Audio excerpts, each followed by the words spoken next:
Hey, artsy friends. Welcome to my Shorty Art Journal series. I am on the last page of my journal, but I'll also include a flip through video, and I also designed the cover, so I'll show you that too after this. But this is the last page in my journal. And when I create a page, I usually use a piece of paper behind the pages I'm working on to make sure I don't have paint that like bleeds over. And then I also usually use a piece of paper to prime my markers or even use it as a paint palette. So I've been saving those, and I thought it would be very appropriate to use on my last page. So I am gonna start by just cutting them up, and some of them are like cardstock and some of them are just paper. So you can see all the little scribbles, and sometimes if I painted like there, you can see a heart that I made that I, just laid it on a piece of paper. And so that's what all of these things are. So it kind of has like a masterboard kind of feel because I'm just cutting up the random squiggles into collage material.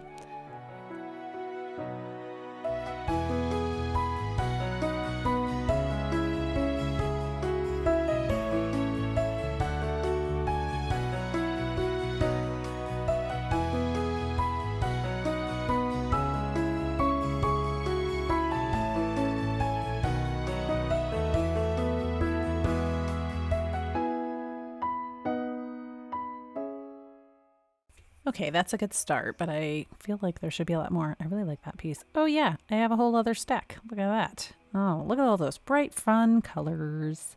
It's kind of fun to choose how to cut them out too, and just kind of see like what little patterns come out of them.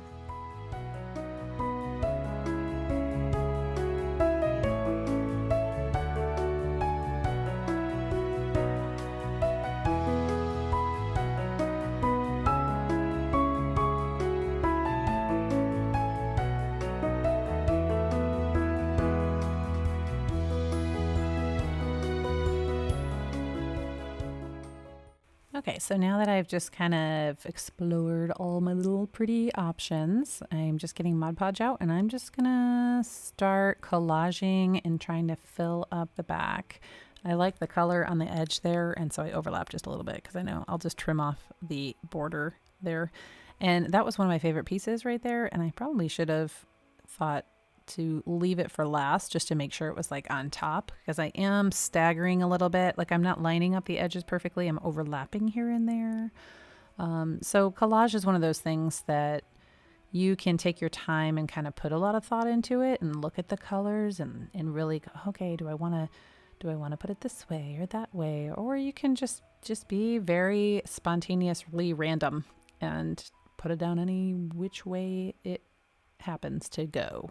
Some things to keep in mind, though, definitely are like the natural lines that are there already on the little pieces of paper, just how they're interacting with each other. So if you've got a lot of vertical and a lot of horizontal, and then also big pockets of color. So like you've got the black paint in the upper corner, and just because once you have those things all on the page, your eye is going to kind of connect the dots, so to speak. It's going to see like where the big splotches of black are, or where the big splotches of red are, and it's just going to kind of look. And so you want it to feel kind of balanced, but really it's just kind of whatever feels right. It's very intuitive.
Okay, so that big red piece on the left side of the page really catches my eye. So I wanted to make sure that I had enough red on the other side to kind of balance it out. So you can see. So I'm going to just put one there.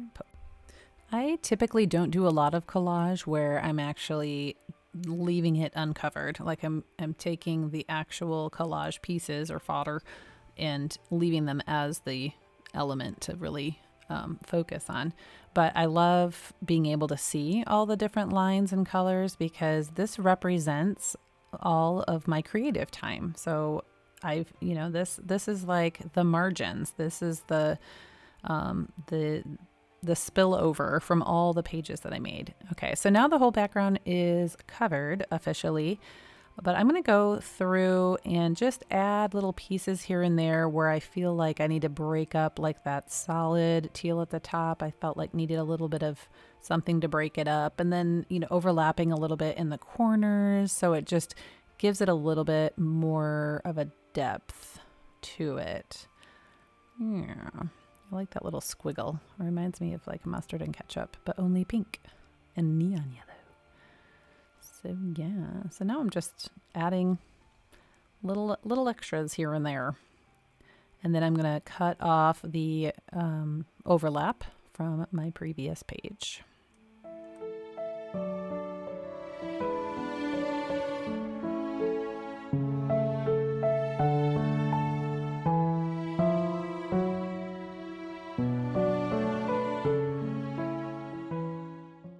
Okay, I'm really loving it. It just looks very like a work of art in and of itself. So I have a few scraps left, and I thought, well, I'm going to continue to try to only use my well, I don't even know what to call these pages. What are they? Palette pages or bleed over pages, margins. Yeah, so I'm just drawing some flowers, and then I thought I'd cut those out, and then the inside of the flower is going to contain parts of the pages. I can't think of what to call them. I don't know.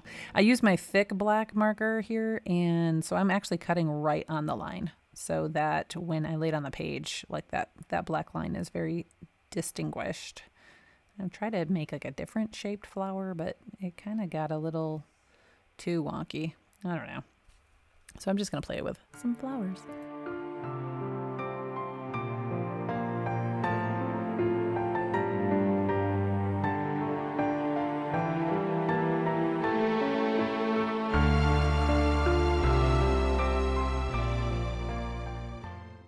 Okay, so I wanted to come up with a quote, which I didn't really look for one. I just was thinking about how pretty this page came together and how it was all the quote wasted space, or just the margins, and how life has a lot of margins, the things that we don't think are as important, the things that are kind of on the side, the extras, the leftovers, you might consider kind of just daily life, some of the marginal things that you have to do.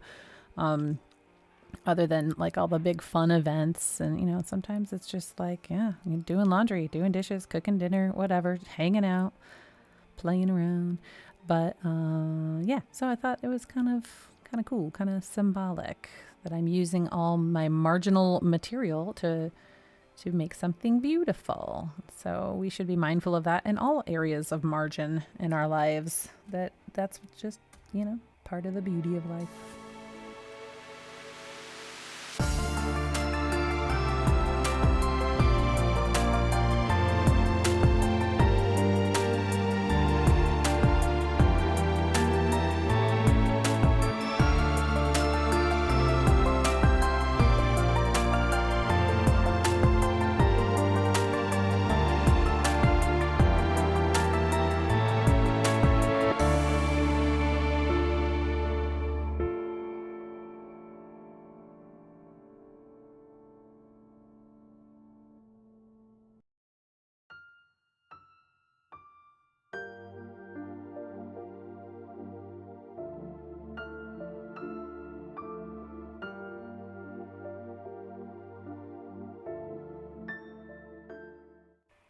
Okay, so I'm just looking at my quote here. How do I like it the way it is? I kind of like, instead of beauty is sometimes found in the margins, I like sometimes beauty is found in the margins. I think that's a better quote. So I am going to cut out the word beauty. I'm making a new is and a new sometimes, and I will cut those out individually. And then I think I'll leave my found in the margins all in one block. And so now even like these words are each a little bit different, like different pieces. Yeah, so now I'm just going to play around with the flowers and the spacing with the quote and how do I like it? Do I want it here? Do I want it there? And I think I kind of like the placing, but I want to fill in my font a little bit more. Ooh, I like that. So I'm just thickening up the kind of the downstrokes. So that's kind of like a cheater calligraphy way to do things. Not that this is really calligraphy, but it's lettering. So just kind of makes a different font, makes the words and the lettering look different. Yeah, I like that. Okay, so I'm just using a glue stick to glue everything down. And that's just about it. So I hope that you enjoyed watching my process and that you'll come back and hang out with me again. Come back and see the cover. That'll be the next video. I'm really excited because I really like how it turned out.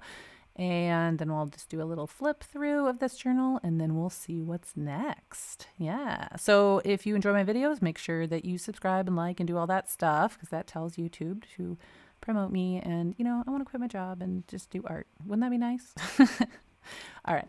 And one last thing, I will put up a recipe card. So this whole series, I have made these little recipe cards that kind of tell you what ingredients or tools or products or whatever you're going to use, and then kind of the steps. So that just helps if you're kind of new to this or just, you know, not feeling the creative juices flowing and you just want to follow something step by step.